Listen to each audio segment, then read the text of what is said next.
Good morning students.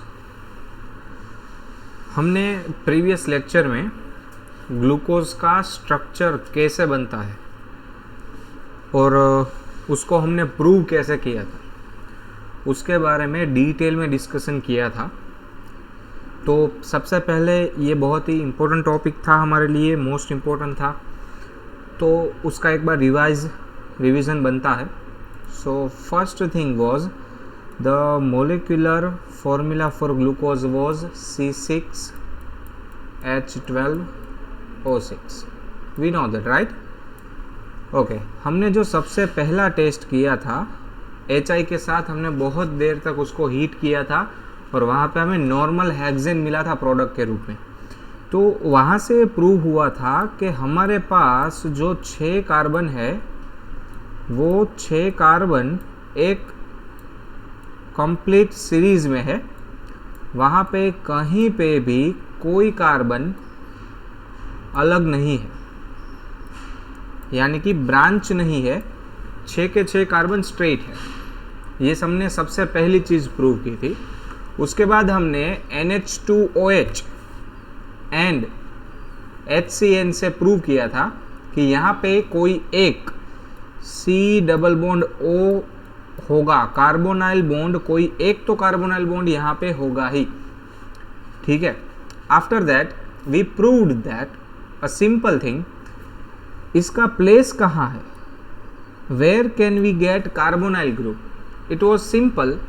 जब हमने dilute bromine water जैसे ऑक्सीडाइजिंग एजेंट के साथ इसका ऑक्सीडेशन करवाया तो हमें ग्लूकोज से ग्लूकोनिक एसिड मिला, यानी कि 6 के 6 कार्बन इंटैक्ट थे, वहाँ पे अवेलेबल थे, कहीं से भी चेन ब्रेक नहीं हुआ था।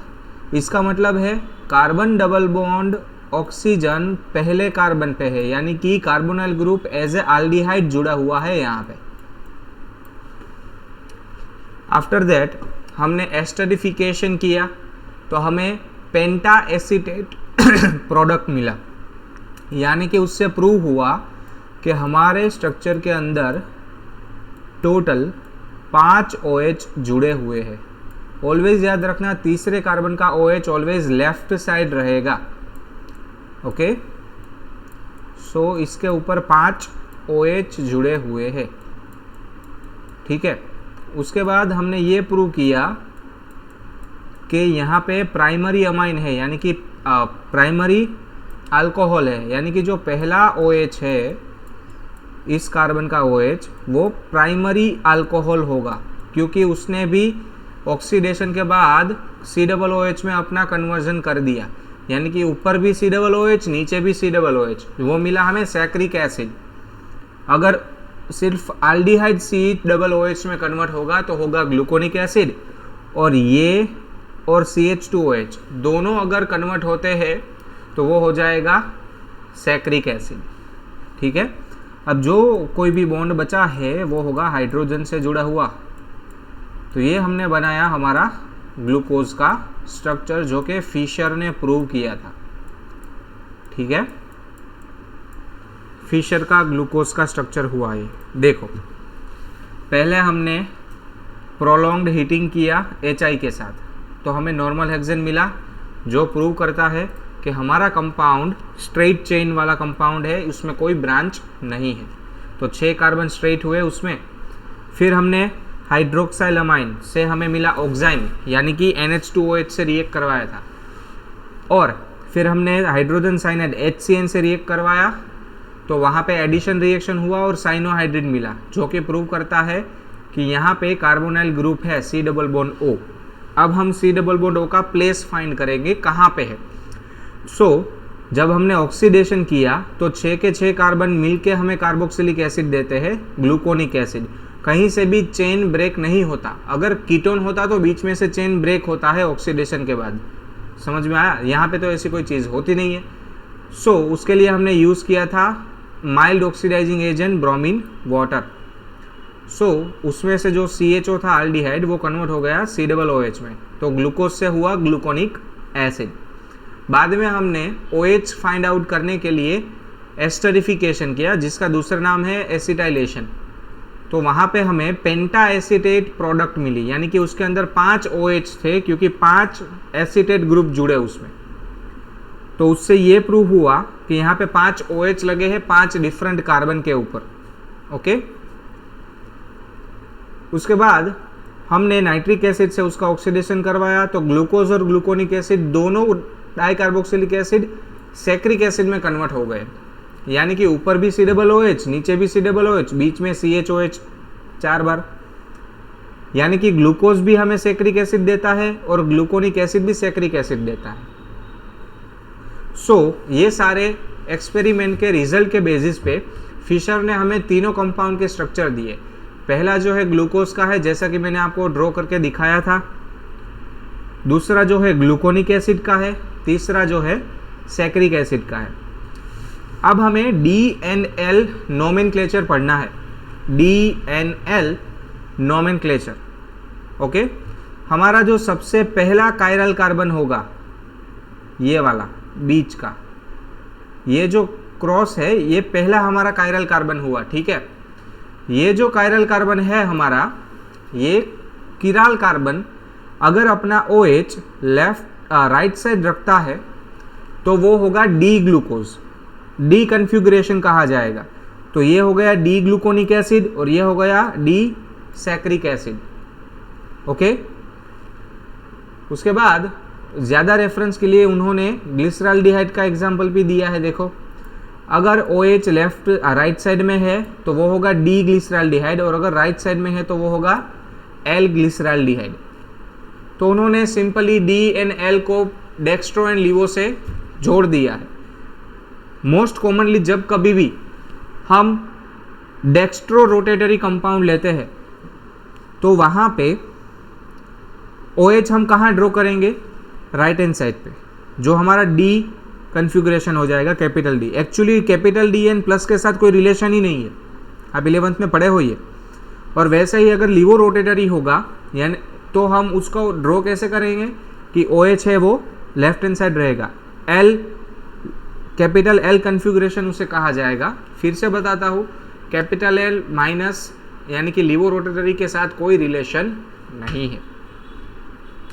अब उन दोनों को कंपेयर करो।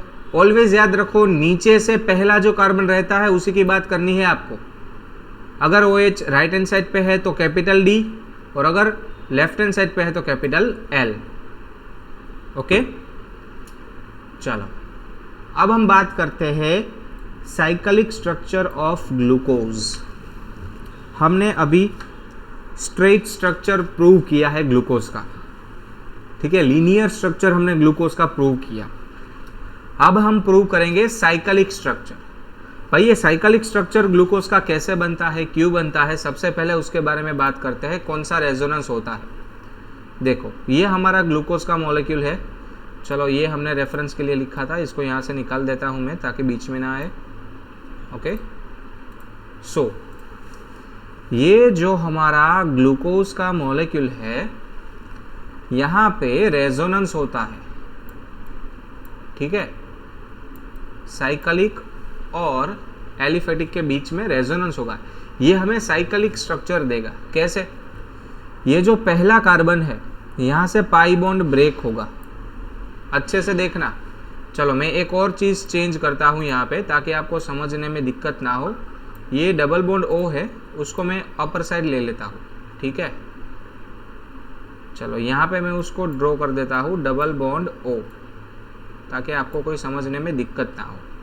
चलो, सबसे पहली चीज़ ये होगी, जो पहला कार्बन है उस पहले कार्बन से पाई बॉन्ड ब्रेक होगा, तो यहाँ से ये पाई बॉन्ड ब्रेक हो जाएगा। देखो, तो इस कार्बन का एक बॉन्ड एम्प्टी हुआ। फिर पांचवा कार्बन, 1 2 3 4 एंड 5th कार्बन, ये हुआ हमारा 5th कार्बन। ये जो 5th कार्बन है, यहाँ से ऑक्सीजन हाइड्रोजन का बॉन्ड ब्रेक होगा, तो हाइड्रोजन बनेगा नेगेटिव, ऑक्सीजन बनेगा पॉजिटिव, सॉरी ऑपोजिट हो गया, हाइड्रोजन बनेगा पॉजिटिव, ऑक्सीजन बनेगा नेगेटिव। वैसे ही कार्बन बनेगा यहाँ पे पॉजिटिव, ऑक्सीजन बनेगा नेगेटिव। ठीक है, अब दोनों को एक दूसरे के पॉजिटिव नेगेटिव को एक्सचेंज कर दो, तो ये कार्बन जो पॉजिटिव है वो ऑक्सीजन से कंबाइन हो जाएगा यहाँ पे, और ये जो ऑक्सीजन था वो हाइड्रोजन ले लेगा, तो यहाँ पे OH हो जाएगा। समझ में आया? चलो फिर से हम इसका स्ट्रक्चर ड्रॉ करते हैं ताकि आपको समझ में आ जाए। अब ये जो कार्बन है इसके ऊपर आ गया OH, यहाँ पे आ जाएगा हाइड्रोजन, ठीक है।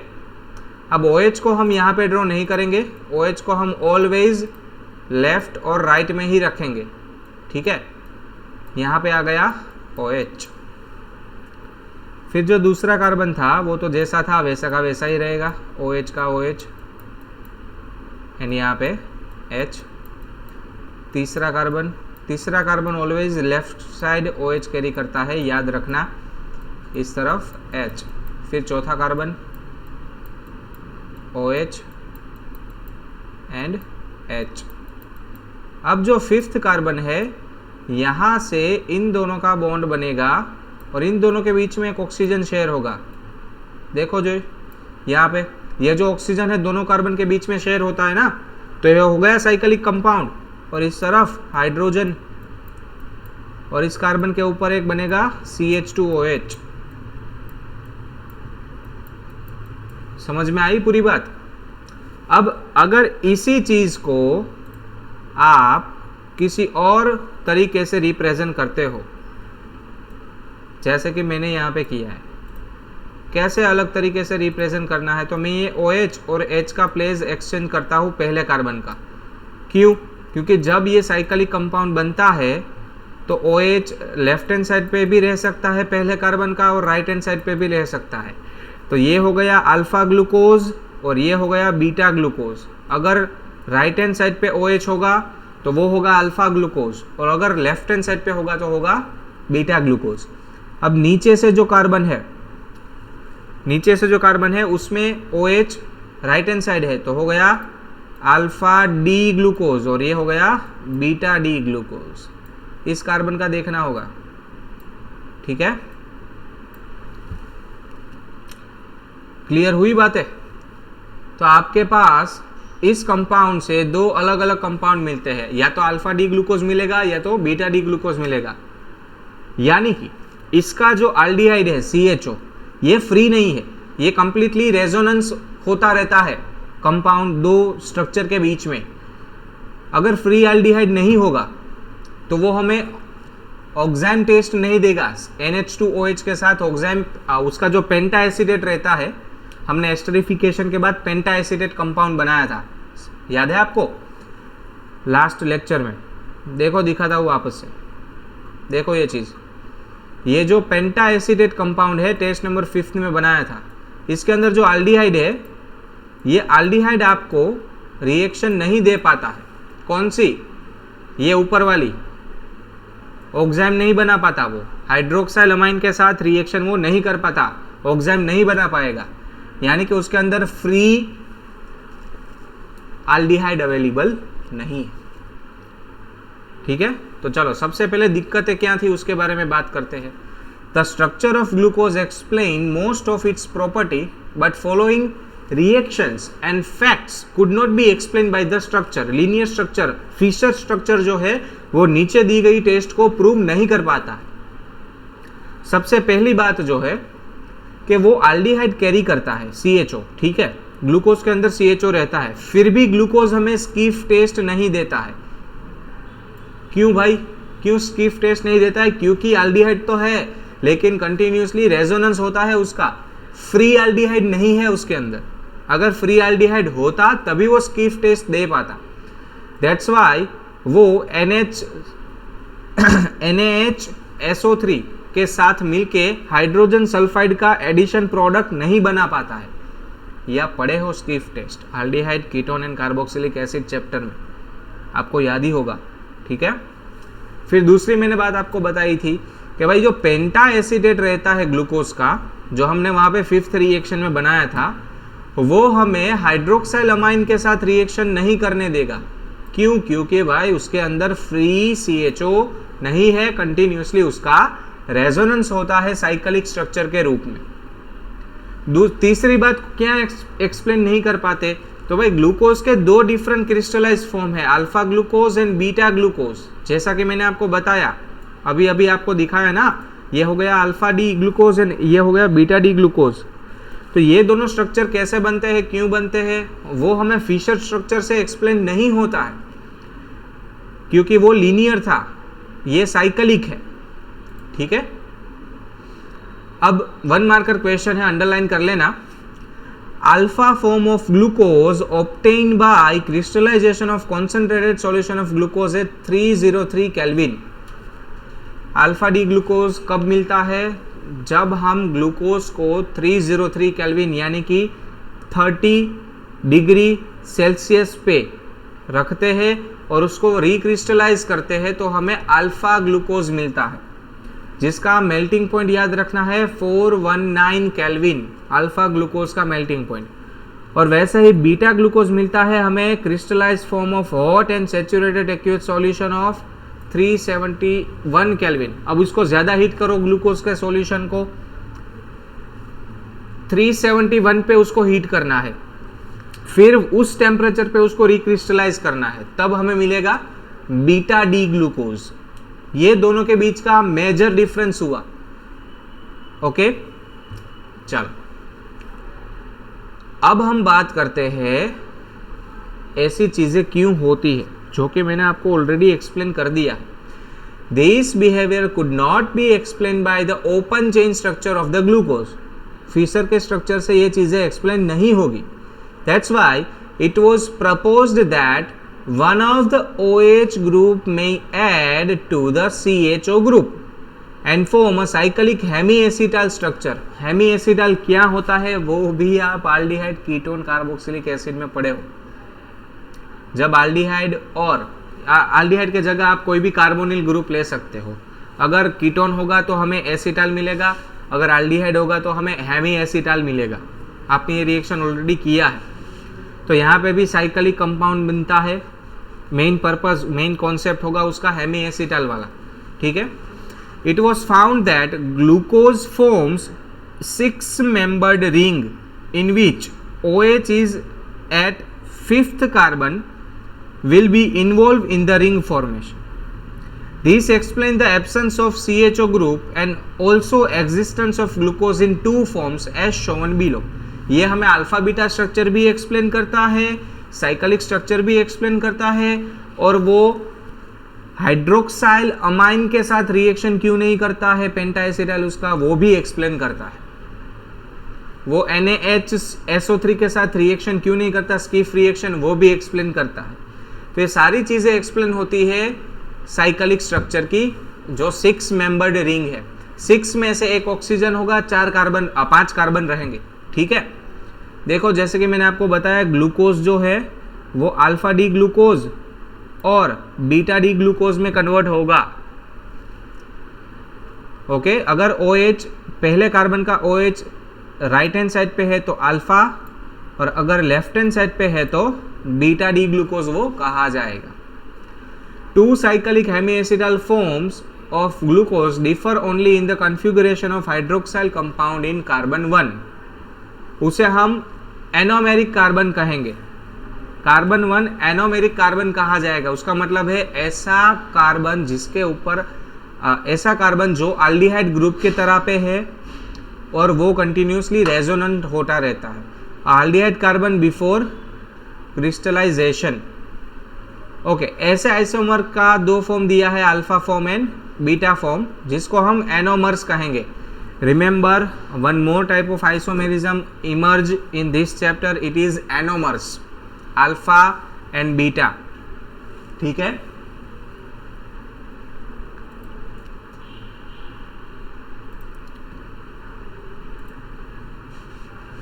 चलो अब हम ये जो स्ट्रक्चर है उसको बनाते हैं यहाँ से। ठीक है, पहले इसको एक्सपांड करते हैं ताकि आपको ड्रॉ करने में कोई दिक्कत ना हो। चलो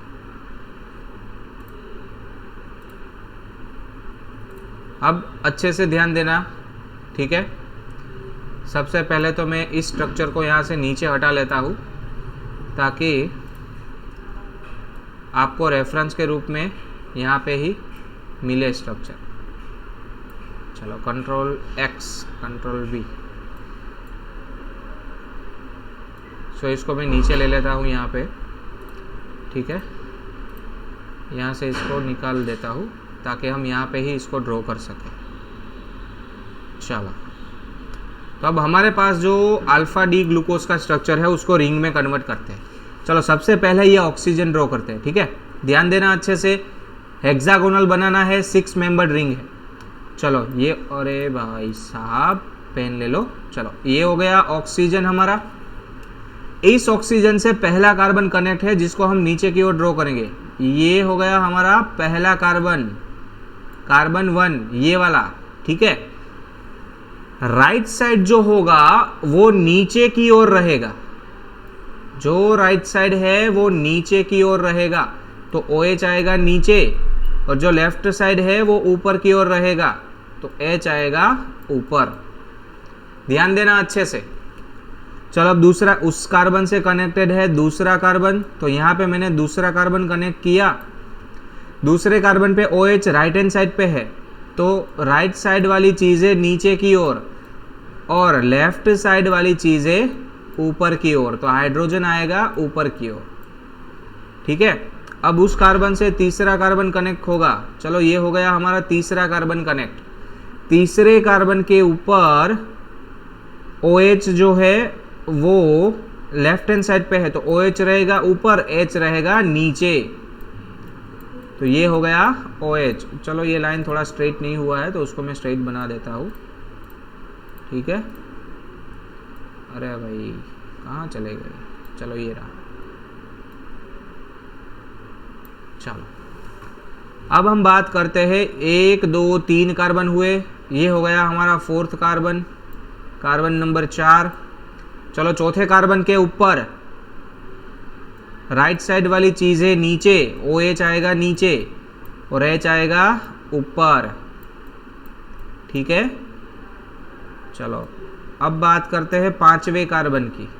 तो जो 5वां कार्बन है वो डायरेक्टली ऑक्सीजन से कनेक्टेड है, तो ये हो गया ऑक्सीजन से कनेक्टेड, और उस कार्बन के ऊपर CH2OH जुड़ा है। ऑलवेज याद रखो, CH2OH को ऊपर ही बताना होगा, तो ये हो गया CH2OH, और उसके ऊपर एक हाइड्रोजन है वो होगा नीचे की ओर। तो ये हो गया आपका अल्फा डी प्लस ग्लूकोज। फिर से यहां से स्टार्ट करो, ऑक्सीजन के साथ पहला कार्बन जोड़ो, राइट साइड वाली चीजें नीचे, लेफ्ट साइड वाली चीजें ऊपर। ठीक है, आपको पूरा आपका रिंग मिल जाएगा। चलो देखो, है कि नहीं। ऑक्सीजन के साथ पहला कार्बन राइट साइड पे था OH, तो नीचे आया, हाइड्रोजन लेफ्ट साइड पे था तो ऊपर आया। वैसे ही दूसरे कार्बन पे भी राइट साइड पे था तो नीचे, तीसरे पे लेफ्ट पे था तो ऊपर, चौथे पे राइट पे था तो नीचे, और 5वें के ऊपर CH2OH ऑलवेज ऊपर रखना है आपको, मैंने बताया आपको, और H रहेगा नीचे। हो गया अल्फा डी प्लस ग्लूकोज। अब ये जो हमने रिंग बनाया है वो पायरान से मिलता जुलता है। देखो, ये जो पायरान का रिंग है, हेक्सागोनल रिंग है, एक ऑक्सीजन 5 कार्बन है और वहां पे बीच में डबल बॉन्ड है, पायरान से मिलता है।